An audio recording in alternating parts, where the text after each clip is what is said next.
Ilzy Juba with No California. Great song. Welcome back. You're listening to the Country Viewpoint here on your colour of Country Life, Flow FM. To cost of living impacts on all sectors of life in Australia. We've been speaking about it for a number of weeks, of course. Well, it's time to now discuss the cost of living issues which are having impacts on the Australian charity sector. And the latest data from the national regulator shows cost of living issues have impacted on charities, and the Australian Charities and Non-for-Profits Commission report, which was released last week, detailed this further.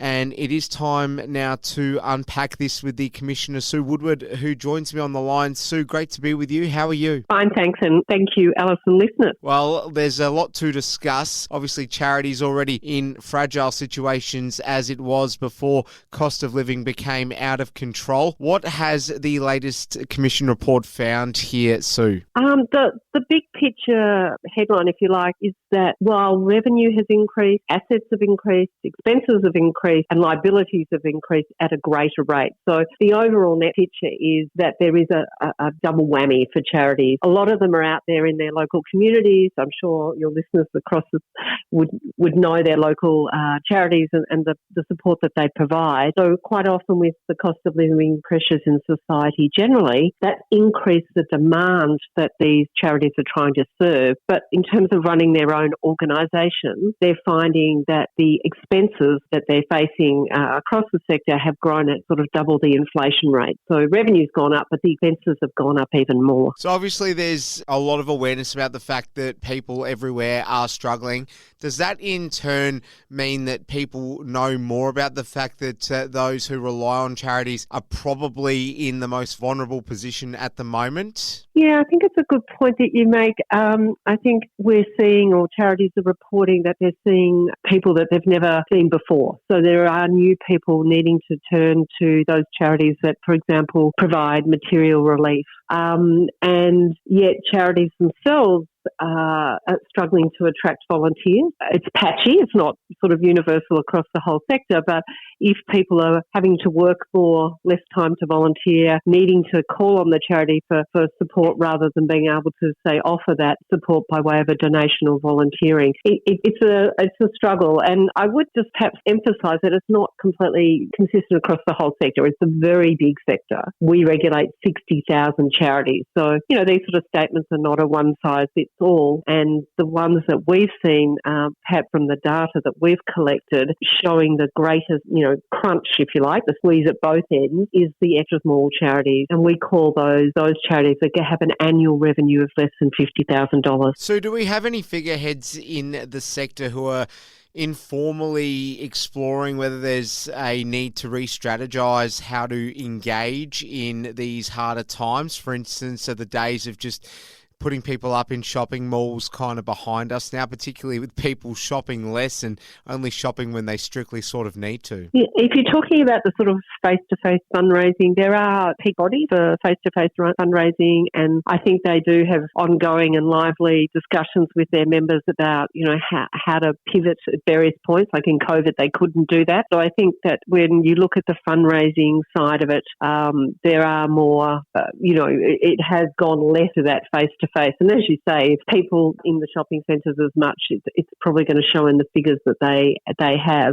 We did see that donations to charities grew by 4.4%. So that there was a growth in that, but the picture gets a little bit more interesting when you look at where does that money go. So for these extra small charities that make up nearly a third of the whole sector, they have to operate with less than 1%, 0.1% of the revenue. But for the larger charities, those with more than 100 million in annual revenue, they have about 54% of the total revenue pool, and yet they only comprise 0.5% of the sector. So, I know that's a lot of numbers, but the essence is that the extra small are doing it pretty hard in terms of, volunteers, employees and revenue, with expenses rising. The extra large are probably still getting the donations, but again, for them, the expenses and labour market is still pretty tight. That is the Commissioner, Sue Woodward, speaking about the cost of living pressures which are impacting Australian charities. More to talk about with her soon, but up next, it's a weather update. Stay tuned. Empire of the Sun with changes. And welcome back to the Country Viewpoint Thursday edition on Flow FM. My guest in this first hour is Sue Woodward AM. She's the Commissioner on the cost of living pressures which are impacting Australian charities right now. Just tell us more about some of the other data in this report, because it's probably not something that's getting enough media coverage in more mainstream circles. So we'd certainly like to know more about the data that was released in the 10th edition of the latest report. Thanks, and happy to do so. So it is the 10th edition, as you say, which has meant that we can also look back and see the trend analysis. So our data is official data, a snapshot, a point in time, and it does represent the data of over 51,000 registered charities, just to give you the context of the quality of the data. As I say, it showed that revenue has hit a record high. So for the first time ever, the annual revenue for registered charities was just over $200 billion.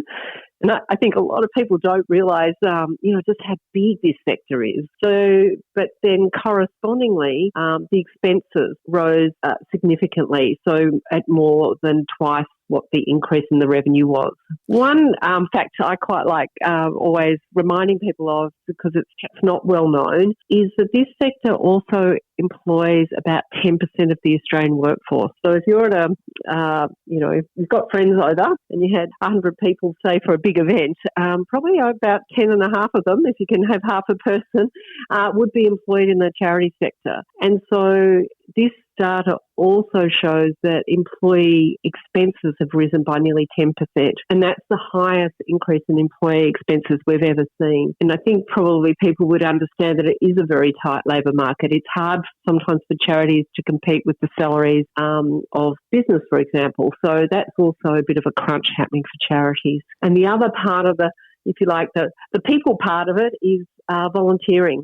And it was really good to see that the volunteer numbers rose to 3.5 million, and this was up from last year where it was 3.2 million, which is fantastic, because more than half of all charities have no paid staff. So volunteers are the lifeblood of charities and obviously local communities. We're still not seeing those numbers quite back to the pre-pandemic times, but at least they have increased in the last period. So just before we do let you go, can you bring our listeners in on where they need to go to engage further or to show their generosity during these times? Yes, it's always worth, before you donate, or if you're interested in maybe volunteering for a charity, or you just want to know what services are out there, our free online register, you can just put charities register in your search engine, it'll come up. It's acnc.gov.au.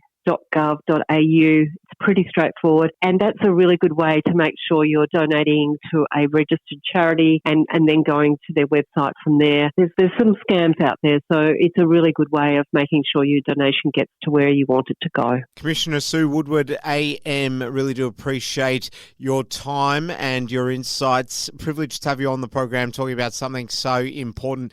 Thank you, and all the best with everything going forward. Thank you.